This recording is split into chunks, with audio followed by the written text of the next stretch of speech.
At Emperor Nero's night banquets, the light didn't come from torches or oil lamps. It came from living human beings set on fire. Yes, their bodies were turned into human lanterns, burning just long enough to entertain Rome's elite guests. This isn't a horror movie, this is real Roman history. And if you think that was the peak of cruelty, what comes next is even more horrifying. Before diving into these forgotten chambers of imperial cruelty, if you enjoy learning about the hidden truths of history, consider hitting that like button and subscribing for more content like this.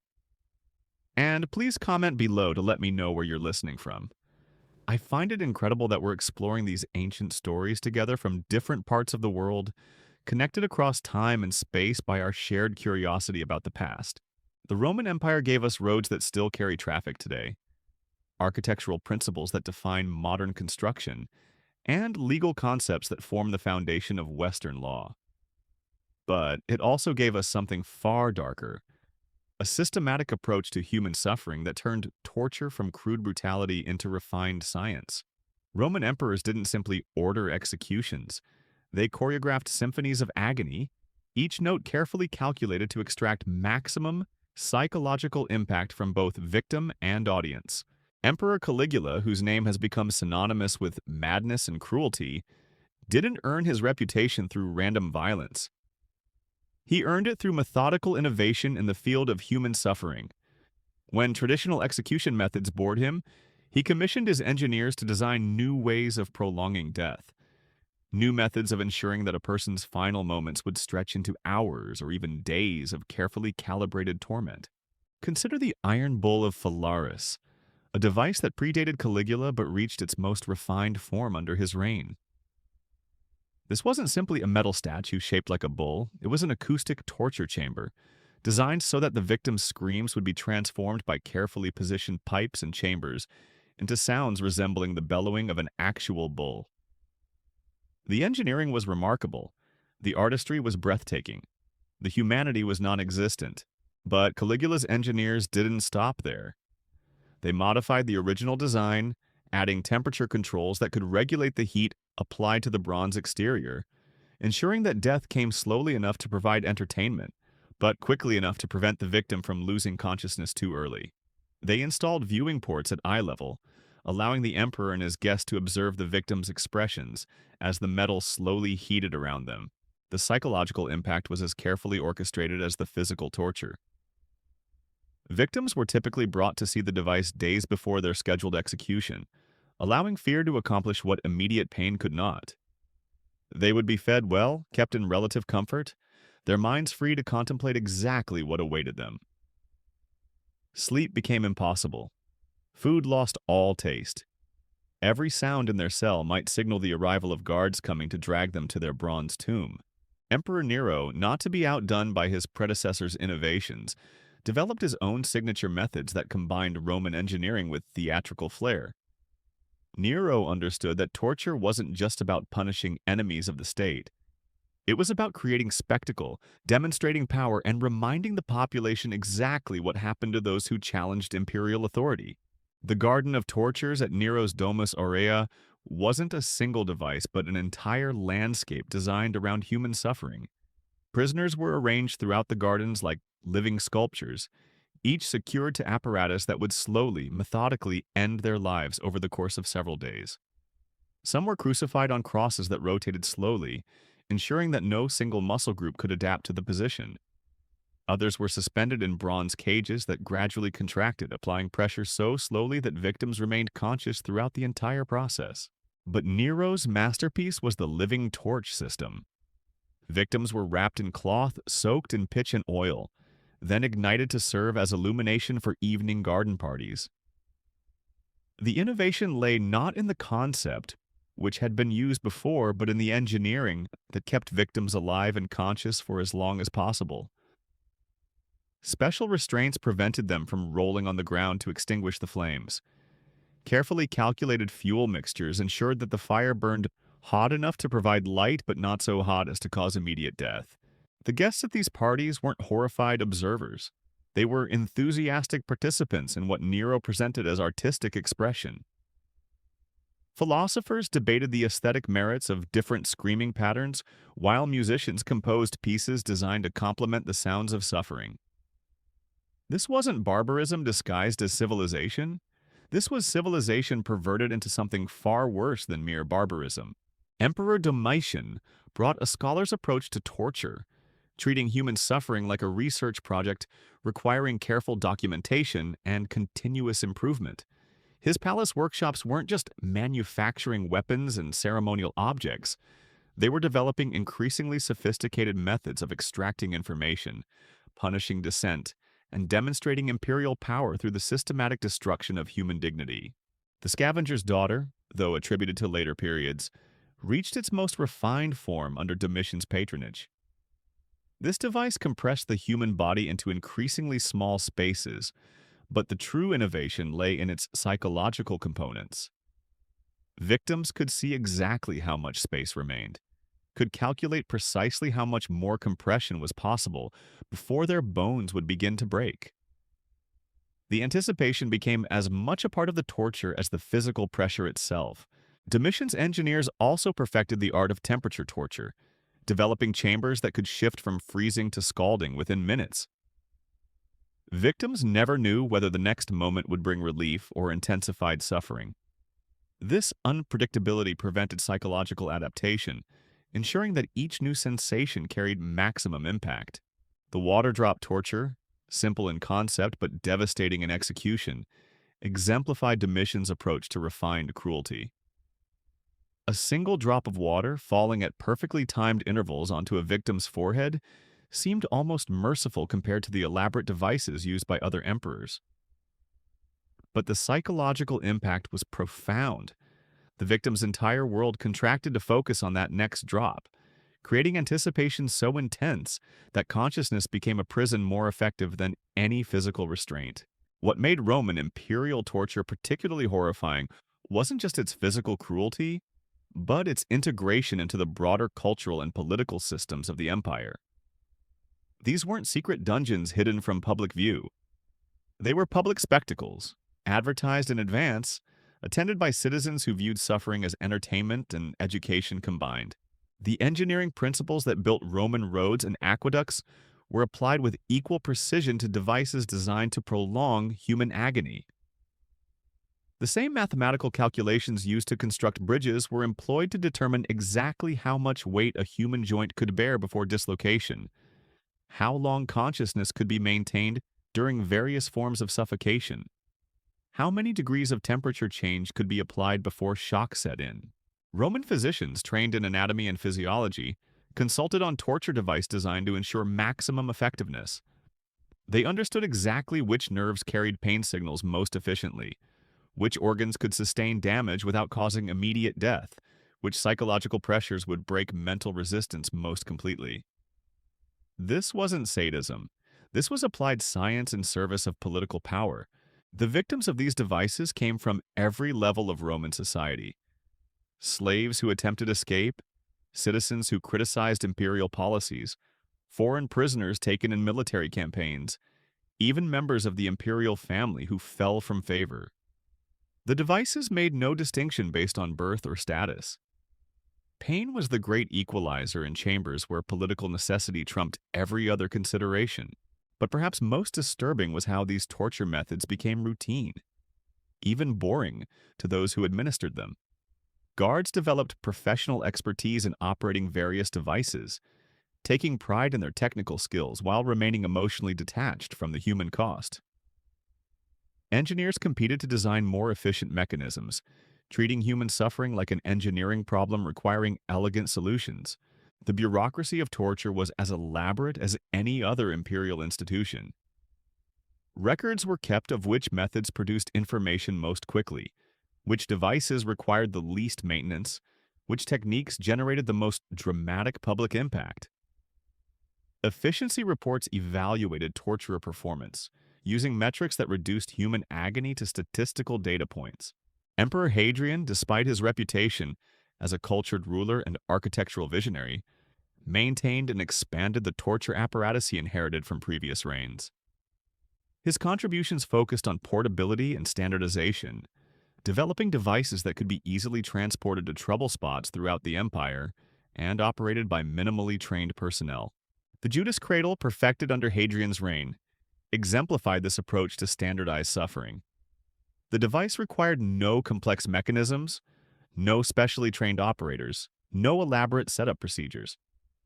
Yet it could maintain a victim in agony for days while requiring minimal supervision. The engineering was elegant in its simplicity, horrifying in its effectiveness. As you stand in that underground chamber, listening to screams echoing from adjacent cells, you begin to understand that what awaits you isn't random violence or uncontrolled brutality. It's something far worse. The systematic application of human intelligence and creativity to the problem of destroying another human being while keeping them alive as long as possible. The guard approaching your cell carries no crude club or simple blade. Instead, he holds a scroll containing detailed instructions for your particular punishment, specifications as precise as architectural blueprints, procedures as methodical as religious rituals. Your suffering has been planned, calculated, and designed to achieve specific goals with measurable outcomes. This is Roman torture. Not the primitive cruelty of barbarous tribes, but the refined sadism of a civilization that had learned to weaponize its own intelligence against human dignity itself. The footsteps grow closer, and you realize that your torment has been assigned to Lucius Maximus, one of the empire's most skilled practitioners of what they euphemistically called enhanced interrogation. Maximus wasn't born into cruelty. He was educated in it, trained in the imperial workshops where human anatomy was studied not to heal, but to harm with surgical precision. His tools weren't weapons of war, but instruments of science perverted into mechanisms of agony. The device they bring for you is called the bone separator, one of Emperor Trajan's personal contributions to the catalog of imperial suffering. Unlike the dramatic spectacles preferred by earlier rulers, Trajan understood that the most effective torture often appeared deceptively simple. The bone separator looked like nothing more than an elaborate vice, its bronze surfaces polished to mirror brightness, its mechanisms as precise as the gears in a water clock. But the engineering behind this apparent simplicity was breathtaking in its malevolence. The device applied pressure at exactly calculated points along human joints, using leverage principles that Roman engineers had perfected in their construction of massive siege engines. The same mathematical ratios that allowed a few men to operate catapults capable of hurling stones across vast distances were employed here to amplify human strength into forces that could slowly, methodically, separate bone from bone while keeping the victim conscious throughout the entire process. Maximus approaches with the measured gait of a craftsman preparing to demonstrate his expertise. He's not angry, not excited, not emotional in any way that you can detect. This is simply his profession, and he takes pride in executing it with the same precision that Roman architects brought to their temples, the same attention to detail that Roman engineers applied to their aqueducts. The psychological preparation is as methodical as the physical torture itself. Maximus explains exactly what will happen, describing each stage of the process with clinical detachment that somehow makes the anticipation even more unbearable than ignorance would have been. You'll feel the initial pressure as mere discomfort, he explains conversationally, almost kindly. Then comes the sensation of stretching, as ligaments begin to separate from their natural positions. Only after several hours will the real pain begin, as bones start to part company with each other in ways that nature never intended. The time estimates aren't guesses.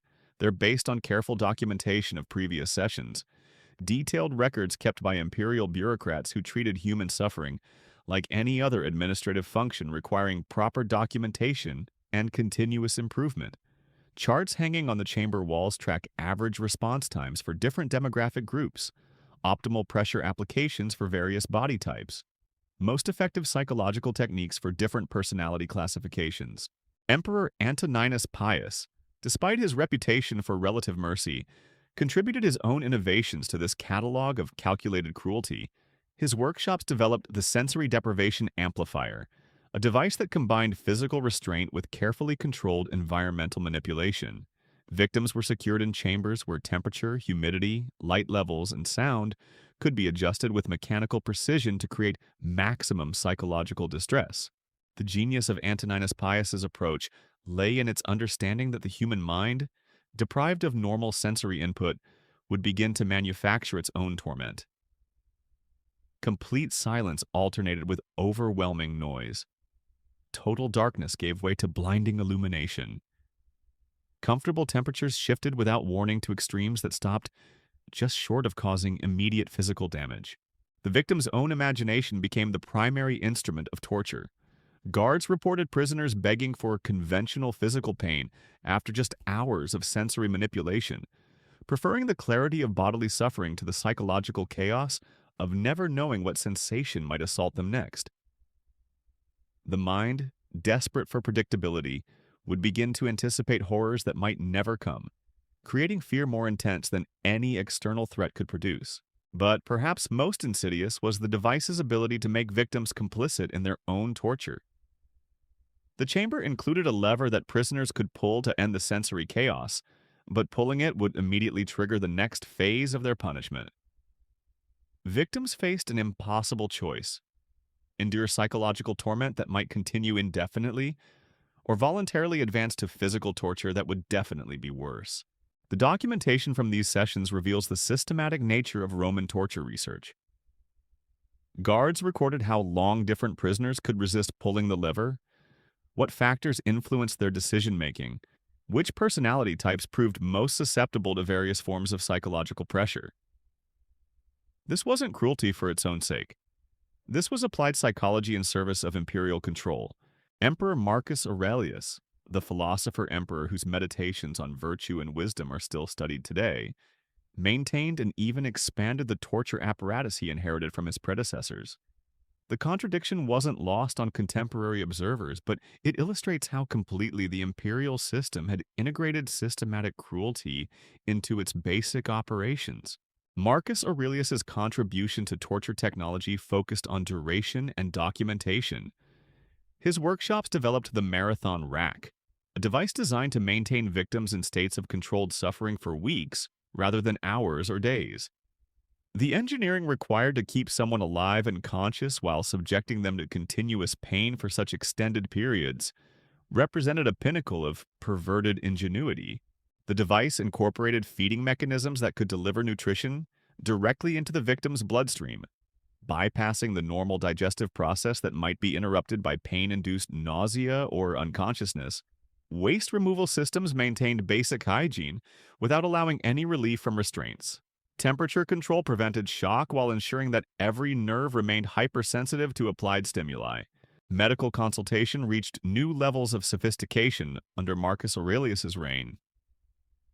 Physicians weren't just consulted on torture device design, they were present during sessions to monitor vital signs, adjust procedures to prevent premature death, and ensure that victims remained in optimal condition for maximum suffering duration. The same medical knowledge used to heal soldiers wounded in battle was perverted into expertise for prolonging agony in political prisoners. The psychological manipulation became equally sophisticated. Victims on the marathon rack were subjected to carefully scripted conversations designed to break mental resistance through intellectual rather than purely physical means. Guards trained in rhetoric and philosophy would engage prisoners in debates about loyalty, duty, and the nature of suffering itself, using the victim's own educational background against them. Imagine lying on that device, your body held in precisely calculated stress positions, while your mind is assaulted by arguments that twist everything you once believed about morality and justice. The guard questions whether resistance to imperial authority represents virtue or mere stubborn pride. He suggests that your suffering serves a greater good by demonstrating the consequences of disloyalty to others who might consider similar acts of defiance. These weren't crude attempts at brainwashing. They were sophisticated psychological operations that used the victim's extended captivity and constant pain to create mental states where resistance became increasingly difficult to justify even to oneself. The physical torture created vulnerability that made intellectual manipulation devastatingly effective. Emperor Commodus brought gladiatorial spectacle to torture, treating human suffering like theatrical performance that required proper staging, costuming, and dramatic pacing. His innovations focused on audience engagement, developing methods that would maintain crowd interest during extended execution procedures. The Colosseum's underground chambers were expanded during Commodus's reign to include multiple torture theaters where different methods could be demonstrated simultaneously. Spectators could move between venues like visitors at a modern exhibition, comparing techniques and evaluating the effectiveness of various approaches to human destruction. The spiral ascension represented Commodus's most ambitious contribution to torture technology. Victims were secured to platforms that rose slowly through a series of increasingly painful stations, each level designed to inflict new forms of suffering while maintaining clear sightlines for audience observation. The engineering required to create smooth mechanical motion, while incorporating multiple torture mechanisms, represented a triumph of applied mechanics put to the most horrifying possible use. Crowd participation became an integral element of these spectacles. Audiences could vote on which torture methods should be applied at each level, making them active participants in the destruction. Both victims and spectators was carefully calculated to reign of human beings rather than passive observers. The psychological impact on force imperial authority while providing entertainment that would be remembered and discussed throughout the empire. The bureaucracy supporting these spectacles was as elaborate as any other imperial institution. Scheduling coordinators ensured optimal crowd attendance. Supply officers managed the logistics of moving victims, operating equipment, and cleaning venues between performances. Accounting departments tracked costs and revenues, treating human suffering like any other form of public entertainment, requiring proper financial management. But the true horror of Roman imperial torture lay not in any single device or method, but in how completely the system had normalized the systematic destruction of human dignity.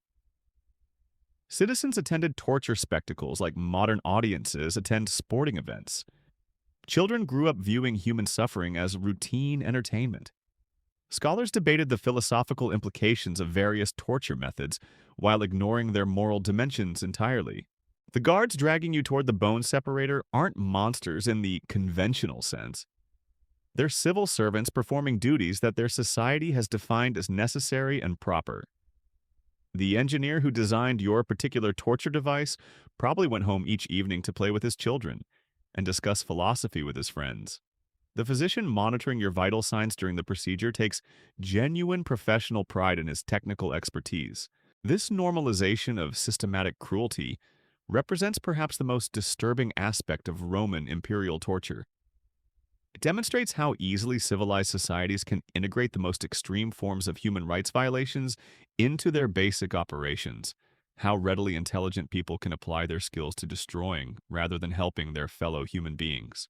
As Maximus begins adjusting the bone separator's mechanisms with the practiced efficiency of a craftsman preparing his tools, you realize that your individual suffering is just one small component in a vast machine designed to maintain imperial power through the systematic application of terror.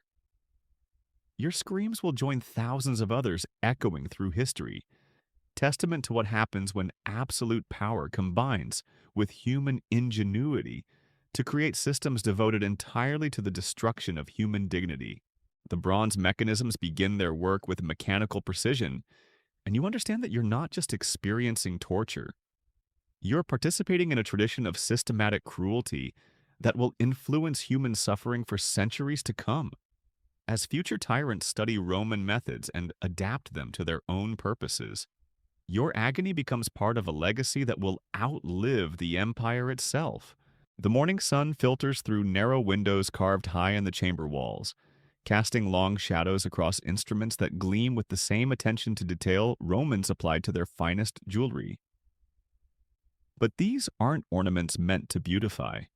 They're precision tools designed for a single purpose, extracting maximum agony from the human form while maintaining life long enough to make that agony meaningful. Emperor Septimius Severus understood that effective torture required more than physical pain. It demanded psychological destruction so complete that victims would emerge broken not just in body but in spirit. His workshops developed the memory extractor, a device that combined physical restraint with carefully orchestrated psychological manipulation, designed to make victims question their own perceptions of reality. The apparatus itself appeared deceptively simple: a chair equipped with restraints and positioned before a series of polished bronze mirrors arranged at specific angles. But the engineering behind this arrangement was sophisticated beyond anything previous emperors had conceived. The mirrors were positioned using mathematical principles derived from Roman astronomical instruments, creating visual distortions that made victims unable to trust their own senses. Subjects secured in the memory extractor would see their reflections multiplied and twisted, stretched and compressed in ways that made their own bodies appear alien and threatening. The psychological impact was devastating. After hours of forced observation of these distorted images, victims began to lose confidence in their ability to distinguish reality from illusion, truth from deception.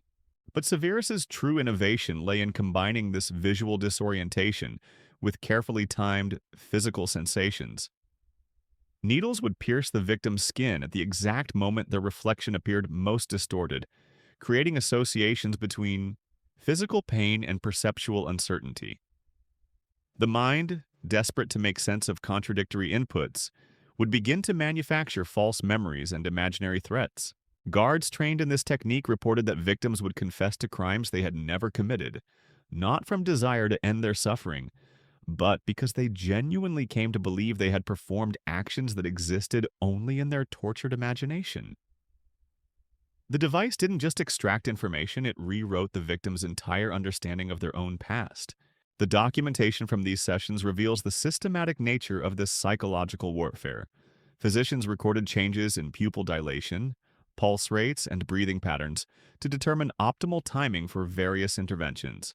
Scribes documented which types of false memories could be most easily implanted, which personality types proved most susceptible to perceptual manipulation, which combinations of visual and physical stimuli produced the most complete psychological collapse.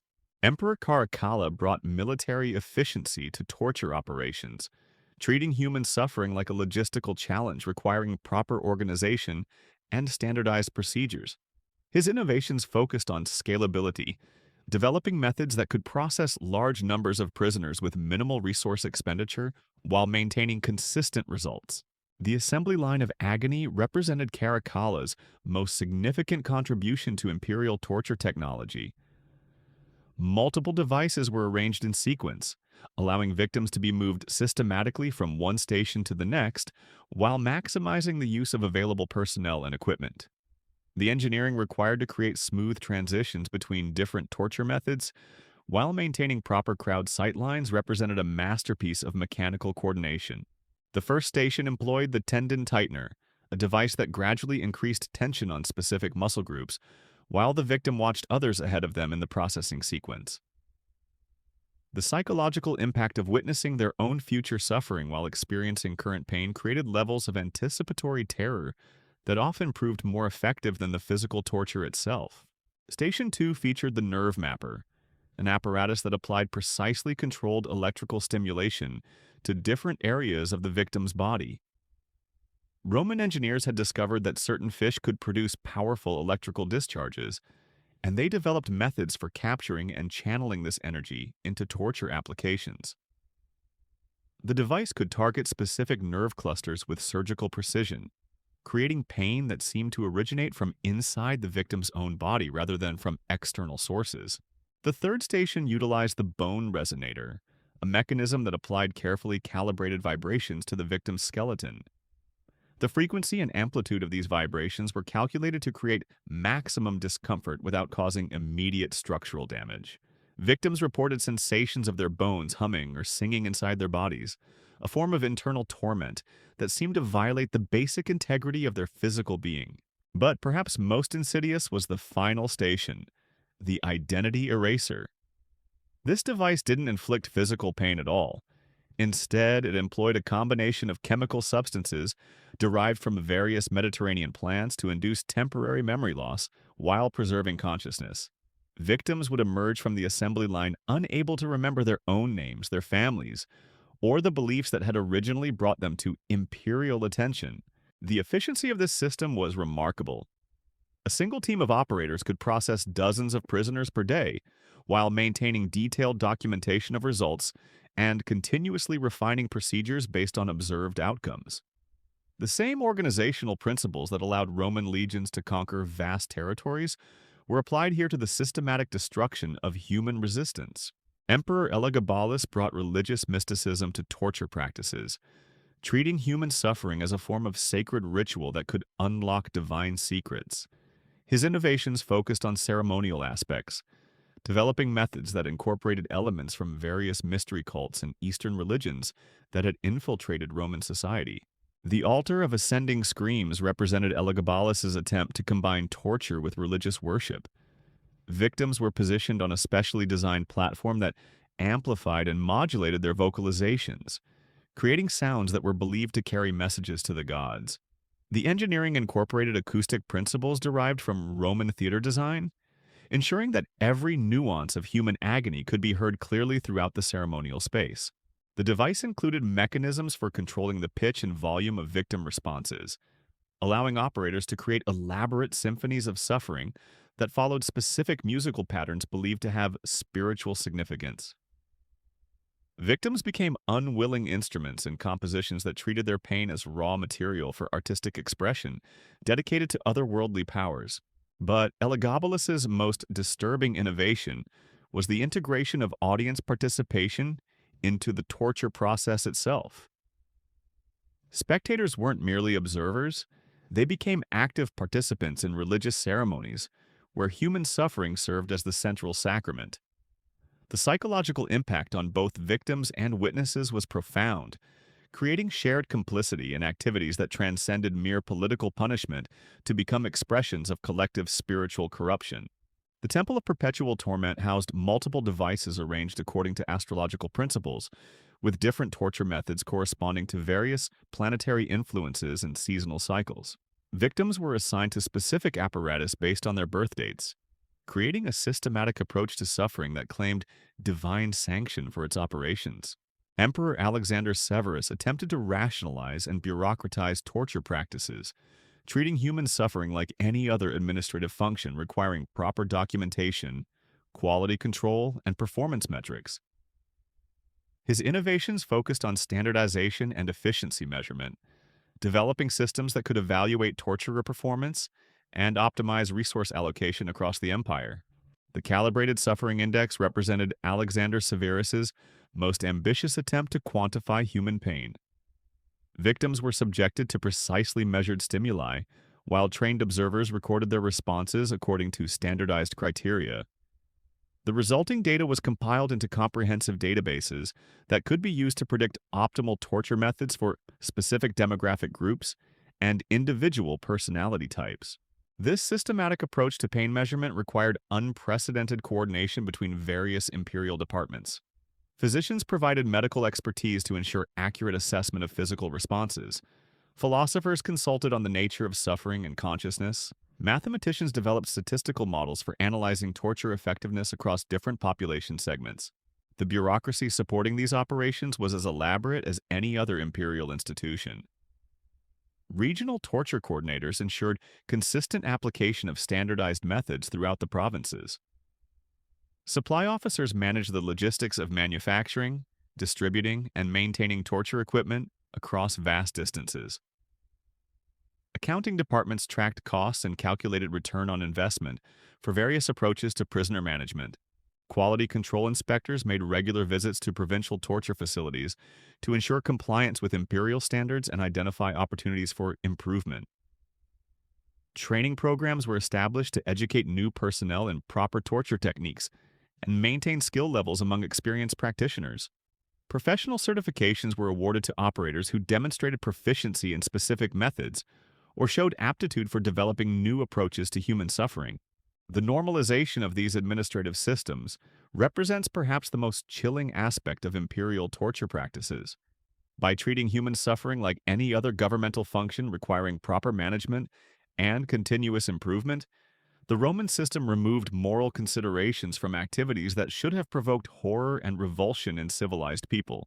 Emperor Maximinus Thrax brought battlefield brutality to civilian torture applications, treating prisoners like enemy combatants who required intensive interrogation using methods developed during military campaigns. His innovations focused on speed and intimidation, developing techniques that could break resistance quickly while creating maximum psychological impact on potential future dissidents.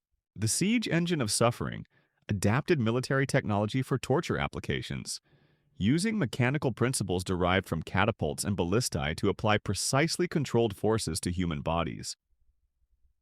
The device could stretch, compress, or twist victims with mathematical precision while maintaining clear documentation of applied pressures and resulting responses. The psychological warfare techniques Maximinus developed during his military career were integrated into torture procedures with devastating effectiveness. Prisoners were subjected to carefully orchestrated campaigns of deception, misdirection, and false hope designed to undermine their mental resistance before physical torture even began. Mock rescue attempts would be staged to raise victims' spirits, only to be revealed as cruel deceptions designed to intensify despair. False offers of clemency would be extended and then withdrawn at the last moment, creating emotional whiplash that left prisoners psychologically vulnerable to subsequent torture sessions. Family members would be brought to witness torture procedures, not as additional victims, but as psychological weapons used to amplify the primary target's suffering. The documentation from Maximinus's reign reveals the systematic nature of these psychological operations. Detailed profiles were maintained on each prisoner's family relationships, personal fears, religious beliefs, and individual vulnerabilities. This information was used to customize torture approaches for maximum psychological impact, treating human weakness like intelligence gathered from military operations. Emperor Gordian III brought artistic sensibilities to torture design, treating human suffering like sculptural material that could be shaped and molded into expressions of imperial power. His workshops developed devices that created visually striking displays of agony, turning torture chambers into galleries where suffering became a form of perverted aesthetic experience. The Living Statue series represented Gordian's most ambitious attempt to combine torture with artistic expression. Victims were positioned in apparatus that gradually transformed their bodies into grotesque parodies of classical sculpture, using mechanical pressure and chemical treatments to create permanent physical modifications while maintaining life and consciousness. The engineering required to achieve these transformations while preserving victim awareness was extraordinarily sophisticated. Precise calculations determined exactly how much force could be applied to reshape bone structure without causing immediate death. Chemical compounds derived from various plant and mineral sources were used to soften cartilage and modify muscle tension in ways that would create lasting visual effects. The resulting displays were arranged throughout imperial palaces as permanent reminders of what happened to those who challenged imperial authority. Unlike traditional executions that ended in death, these torture artworks created living monuments to imperial power that could continue suffering and serving as examples for years or even decades. The psychological impact on palace visitors was carefully calculated to reinforce imperial authority through direct confrontation with the consequences of resistance. Guests would encounter these living artworks during routine social visits, creating associations between imperial hospitality and systematic cruelty that made rebellion seem not just dangerous but literally unthinkable. Emperor Philip the Arab brought commercial efficiency to torture operations, treating human suffering like a business enterprise requiring proper cost accounting and profit optimization. His innovations focused on resource management and revenue generation, developing methods that could extract maximum value from prisoner processing while minimizing operational expenses. The marketplace of misery represented Philip's most significant contribution to torture economics. Different torture methods were assigned specific values based on their entertainment value, information extraction potential, and deterrent effect on potential future dissidents. Prisoners were essentially auctioned to the highest bidder among various imperial departments and private citizens who wanted to witness particular forms of suffering. Wealthy Romans could purchase viewing rights to specific torture sessions, with pricing based on the rarity and sophistication of the methods employed. Military commanders could buy information extraction services to interrogate captured enemies. Provincial governors could commission custom torture displays to reinforce their authority over local populations. The revenue generated by these operations was substantial enough to support entire bureaucratic departments devoted to torture administration. Specialized accountants tracked income and expenses while identifying opportunities to increase profitability through improved efficiency or expanded service offerings. Marketing specialists promoted new torture methods to potential customers while maintaining discretion necessary for continued social acceptance. This commercialization of human suffering represents one of the most disturbing aspects of Roman imperial torture practices. By treating pain as a commodity that could be bought and sold like any other product or service, the system removed even the pretense of moral justification that earlier emperors had maintained through claims of political necessity or religious obligation. As you lie strapped to Lucius Maximus's latest creation, watching bronze gears turn with mechanical precision, while feeling the first tentative pressures against your joints, you realize that your individual agony is just one small transaction in a vast commercial enterprise devoted to the systematic marketing of human destruction. The device begins its work with the reliability of Roman engineering applied to the most horrifying possible purpose. And you understand that your suffering will be measured, documented, and potentially sold to others who want to witness what happens when absolute power combines with human creativity to transform torture from crude brutality into refined science. Your screams join the chorus of voices that have echoed through these chambers for generations, testament to an empire that could build roads spanning continents and aqueducts supplying entire cities, but chose to apply that same ingenuity to perfecting methods of destroying human dignity, one precisely calculated increment at a time. The bronze mechanisms continue their relentless work, and you realize that this moment will be documented, studied, and potentially used to refine future torture procedures. Your agony becomes part of a tradition of systematic cruelty that will outlive the empire itself, influencing human suffering for centuries to come as future tyrants study Roman methods and adapt them to their own purposes. The morning light filtering through those high windows illuminates more than just torture devices. It reveals the faces of the men who operate them, and perhaps most disturbing of all, these aren't the faces of madmen or monsters. They're the faces of craftsmen, bureaucrats, and scholars who have transformed the systematic destruction of human dignity into a respectable profession requiring specialized training and continuous professional development. Emperor Decius brought administrative thoroughness to torture practices, treating human suffering like a census project requiring comprehensive documentation and statistical analysis across the entire empire. His innovations focused on data collection and comparative analysis, developing methods that could track torture effectiveness across different regions, demographics, and political circumstances. The Imperial Registry of Suffering represented Decius's most ambitious attempt to centralize torture administration throughout the Roman world. Every provincial torture facility was required to submit detailed reports documenting procedures used, results achieved, and resources consumed during prisoner processing operations. This information was compiled into massive databases that could identify trends, optimize resource allocation, and develop best practices for maintaining imperial control through systematic terror. Regional torture coordinators traveled throughout the provinces, conducting inspections and training sessions designed to ensure consistent application of imperial standards. These officials carried detailed manuals describing proper procedures for operating various devices, maintaining equipment, and documenting results according to standardized criteria that would allow meaningful comparison between different facilities and operators. The bureaucracy supporting this empire-wide torture network was staggering in its scope and complexity. Thousands of clerks, accountants, supply officers, and administrators devoted their careers to activities that treated human agony like agricultural production or military logistics. Professional advancement within these organizations required demonstrated competence in activities that previous civilizations would have considered unthinkably barbarous. Training academies were established to educate new personnel in proper torture techniques and provide continuing education for experienced practitioners. Curricula included courses on anatomy and physiology to maximize pain while preserving life, psychology and interrogation to break mental resistance, and engineering and maintenance to keep equipment functioning at peak efficiency.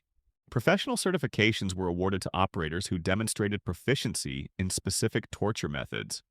or showed aptitude for developing innovative approaches to prisoner management.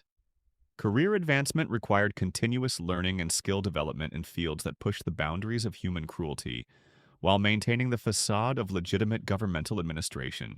Emperor Gallus brought theatrical sensibilities to torture design, understanding that human suffering could serve as dramatic entertainment that would engage audiences emotionally while reinforcing imperial authority through spectacular displays of power.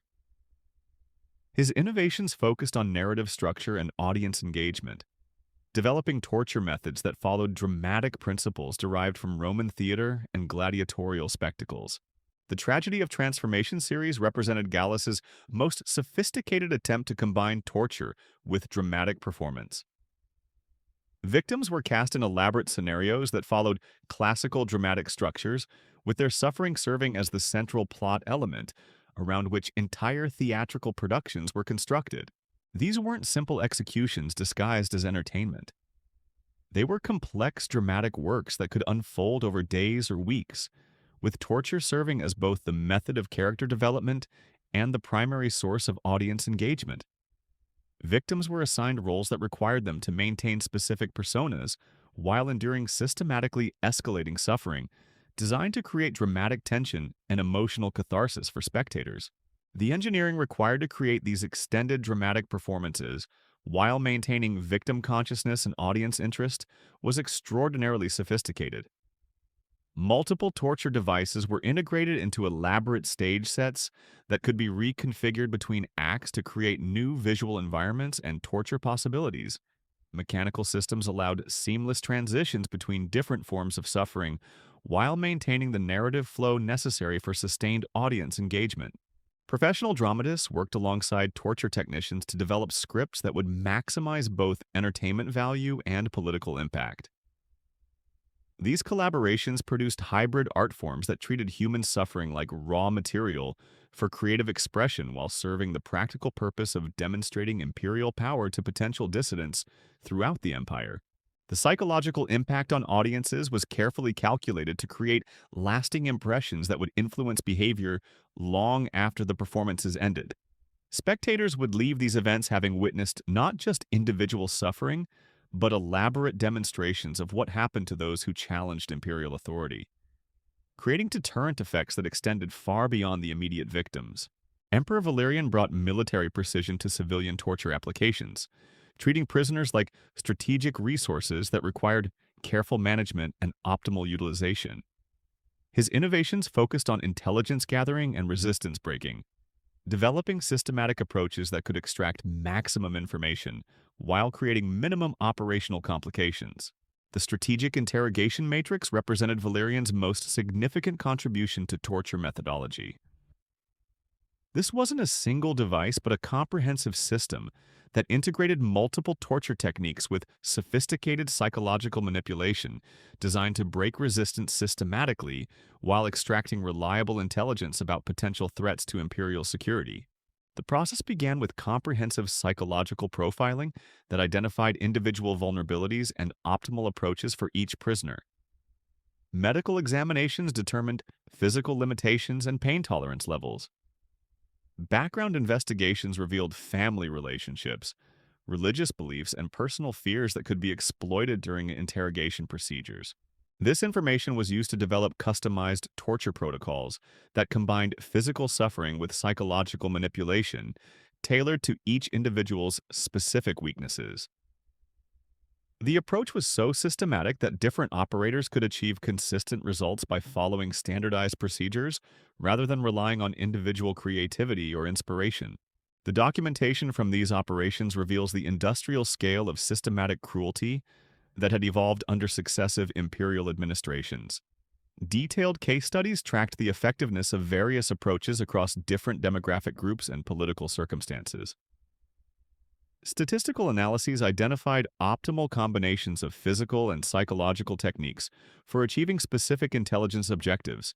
Quality control procedures ensured that interrogation results met established reliability standards before being forwarded to military and political decision-makers, False information extracted under torture was identified and filtered out through cross-referencing and verification procedures that treated human suffering like any other intelligence-gathering methodology, requiring proper validation and quality assurance. Emperor Aurelian brought engineering innovation to torture device design, treating human suffering like a technical challenge requiring creative solutions and continuous improvement. His workshops developed increasingly sophisticated mechanisms that could apply precisely controlled forces while maintaining detailed documentation of procedures and results. The precision pane applicator represented Aurelian's most ambitious attempt to quantify and standardize human suffering. The device incorporated measurement systems that could track applied pressure, temperature variations, electrical stimulation levels, and victim responses with mathematical precision previously impossible in torture operations. The engineering behind this apparatus was remarkable in its sophistication and horrifying in its application. Multiple mechanical systems worked in coordination to create complex patterns of stimulation that could be adjusted continuously based on real-time monitoring of victim responses. Operators could follow detailed protocols that specified exact pressure levels, timing sequences, and escalation procedures designed to maximize information extraction while preventing premature death or unconsciousness. The psychological impact was amplified by the device's obvious sophistication and precision.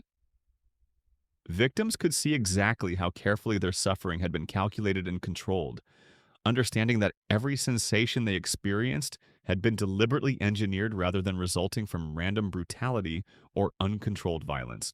This technological approach to torture created new categories of specialized personnel within the imperial administration. Engineers designed and maintained increasingly complex devices. Technicians operated sophisticated equipment requiring extensive training and continuous skill development. Data analysts interpreted measurements and identified opportunities for procedural improvements based on quantitative performance metrics. The same engineering principles that created Roman architectural marvels were applied here to perfecting methods of human destruction. Mathematical calculations determined optimal leverage ratios for joint separation. Metallurgical expertise ensured that torture implements would maintain sharp edges and precise tolerances under repeated use. Mechanical engineering created devices that could operate reliably for extended periods while requiring minimal maintenance or operator intervention. Emperor Diocletian brought administrative efficiency to torture operations on an unprecedented scale, treating human suffering like any other governmental function, requiring proper organization, resource allocation, and performance measurement. His innovations focused on systematization and standardization, developing approaches that could be implemented consistently throughout the vast imperial bureaucracy. The Department of Corrective Procedures represented Diocletian's most comprehensive attempt to institutionalize torture within the regular governmental structure. This wasn't a secret organization operating outside normal administrative channels. It was a fully integrated component of imperial government that employed thousands of personnel and consumed substantial budgetary resources while maintaining detailed documentation of all activities. Regional offices were established throughout the empire to ensure consistent application of standardized torture procedures regardless of local customs or individual operator preferences. Training programs provided certification for personnel at various skill levels, from basic device operation to advanced psychological manipulation techniques. Supply chains ensured reliable availability of equipment, materials, and replacement parts for facilities throughout the imperial territories. The bureaucratic structure supporting these operations was as complex as any other major governmental department. Personnel management systems tracked employee performance and provided career advancement opportunities for those who demonstrated exceptional competence in torture-related activities. Procurement departments managed the logistics of manufacturing, distributing, and maintaining specialized equipment across vast distances and diverse operating environments. Financial management systems tracked costs and calculated return on investment for various torture methodologies, treating human suffering like any other governmental expense requiring proper accounting and budget justification. Performance metrics measured effectiveness in terms of information extraction rates, deterrent impact on potential dissidents, and resource efficiency per prisoner processed. The normalization achieved under Diocletian's administration was perhaps the most chilling aspect of this entire historical progression. Torture had evolved from crude brutality employed by individual tyrants into a fully institutionalized governmental function that operated with the same administrative efficiency as tax collection or military recruitment. Professional torture administrators could pursue entire careers within this system, advancing through established hierarchies based on demonstrated competence in activities that involved the systematic destruction of human dignity. These weren't secret operatives working in hidden facilities. They were civil servants with official titles, regular salaries, and retirement benefits who happened to specialize in the technical aspects of human suffering. The psychological impact of this normalization extended far beyond the immediate victims of torture procedures. Citizens throughout the empire understood that systematic cruelty had become a routine aspect of imperial administration, creating social environments where resistance seemed not just dangerous but futile against such a comprehensively organized system of control. Emperor Constantine, despite his eventual conversion to Christianity and reputation as a reformer, initially maintained and even expanded the torture apparatus he inherited from previous administrations. His early innovations focused on efficiency and documentation, developing methods that could process larger numbers of prisoners while maintaining detailed records of procedures and results. The Christian Purification Protocol represented one of Constantine's most disturbing contributions to imperial torture methodology. This system claimed religious justification for systematic cruelty, treating torture as a form of spiritual correction that could purify souls while extracting information about potential threats to imperial security.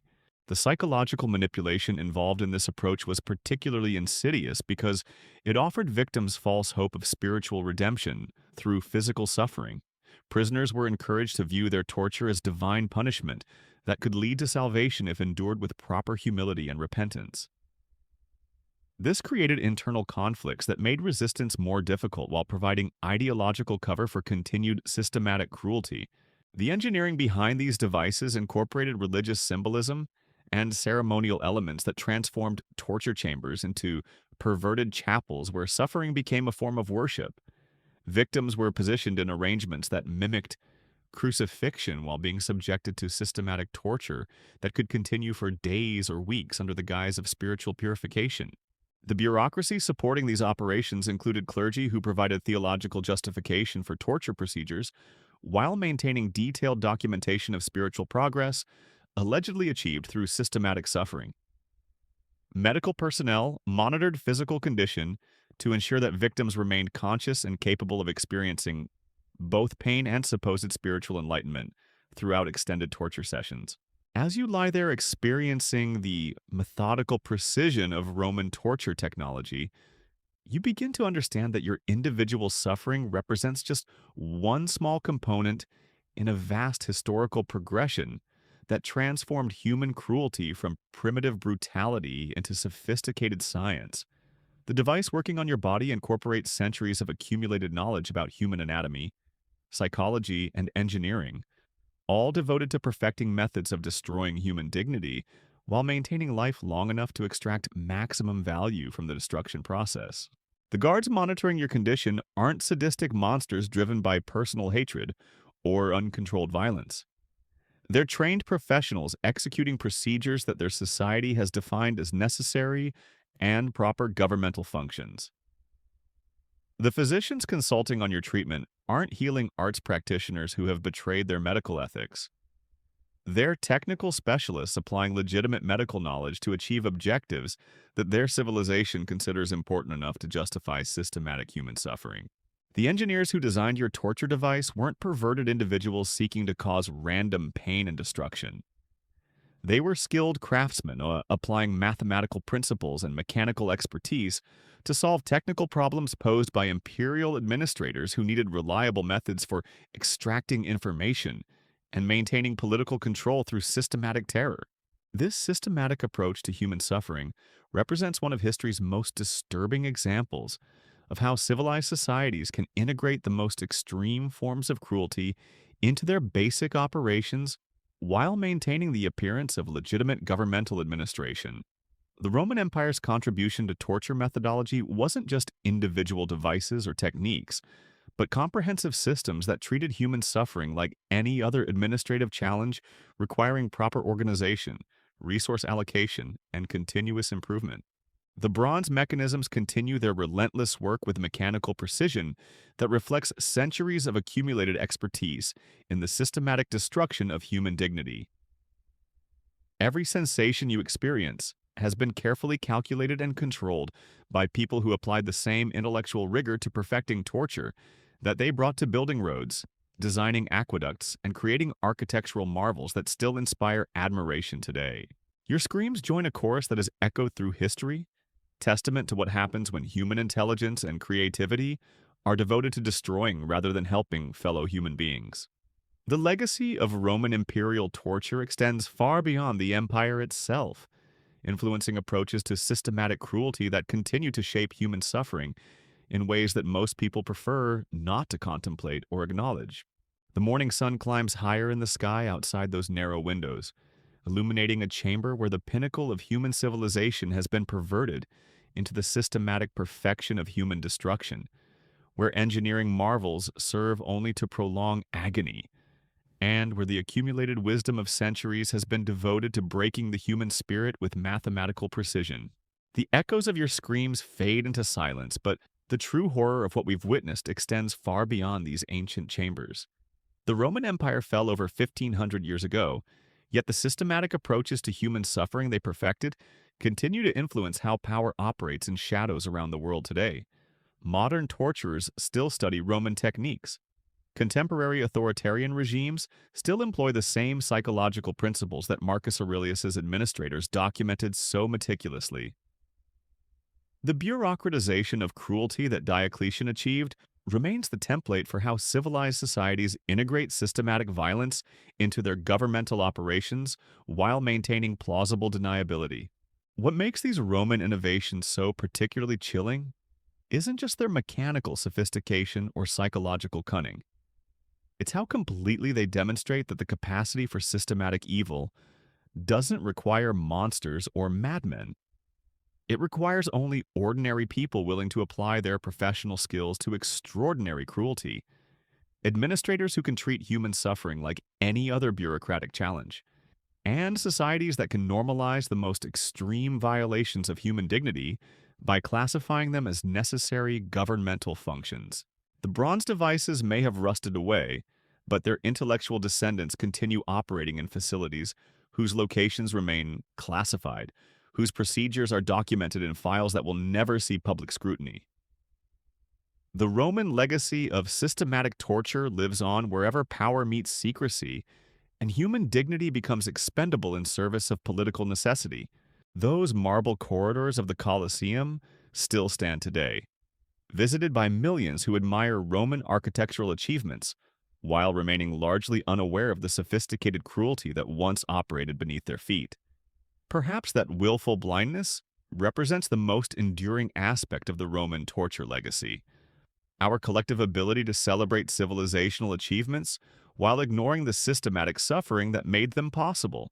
The screams have stopped echoing through those underground chambers, but the questions they raise about human nature, political power, and civilizational progress continue reverberating through history, demanding answers that most of us would prefer never to contemplate.